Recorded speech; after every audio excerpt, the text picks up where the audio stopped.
जय श्री खाटू श्याम। दोस्तों, आज मैं राजस्थान के खाटू से एक कथा लेके आया हूँ। दोस्तों, एक व्यक्ति थे, इनकी एक पुत्री थी और इनका एक दोस्त था, उसको एक पुत्र था।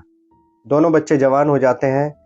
पिता अपने दोस्त को वचन दे चुके थे कि वह अपनी पुत्री का विवाह उनके बेटे के साथ कराएगा, परंतु उनके दोस्त का बेटा गलत संगतों में था। दारू, शराब, सिगरेट पीना, घूमना फिरना, ऐसे गलत आचरण थे।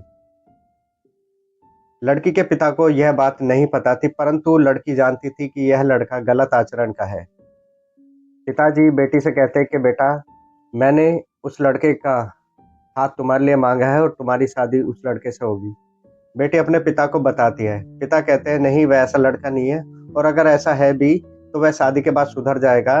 ज्यादातर लड़के ऐसे ही होते हैं और शादी के बाद जिम्मेदारियां संभाल लेते हैं, और वह अपनी बेटी की बात नहीं सुनते हैं और शादी करा देते हैं। शादी के 6 महीने बाद ऐसे हालात उत्पन्न हो जाते हैं, लड़का बिल्कुल नहीं सुधरता है, उसके आचरण वैसे के वैसे ही थे, और जिस वजह से कि रिश्ता टूट जाता है। अब बेटी अपने घर पे अपने पिता के पास ही रहने लगी, और पिता को अब अपनी बेटी का घर टूटने का इतना दुख होता है कि वह अब दिन रात अपनी बेटी के बारे में चिंता करते हैं और परेशान रहते हैं।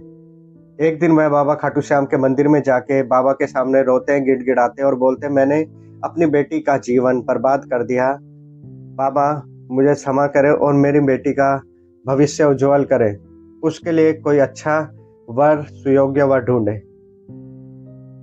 परंतु एक बार जब किसी लड़की की शादी टूट जाती है गांव देहात में, तो उसकी दोबारा शादी होना बहुत ही कठिन बात होती है। यह सरल नहीं होता है।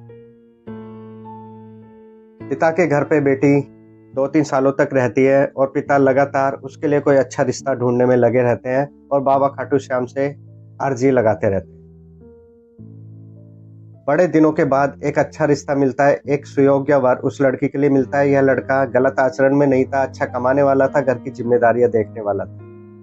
अब पिता अपनी पूरी जान लगा के उस लड़के के बारे में और उसके परिवार के बारे में अच्छी जानकारियां निकालना शुरू कर देते हैं कि यह लोग सच में अच्छे हैं। बेटी भी अपने पिता को जान जाते हैं कि मेरे पिता ने जो किया था वह उनकी भूल थी, उन्होंने जानबूझ के नहीं किया था, वह मेरा भला ही चाहते हैं।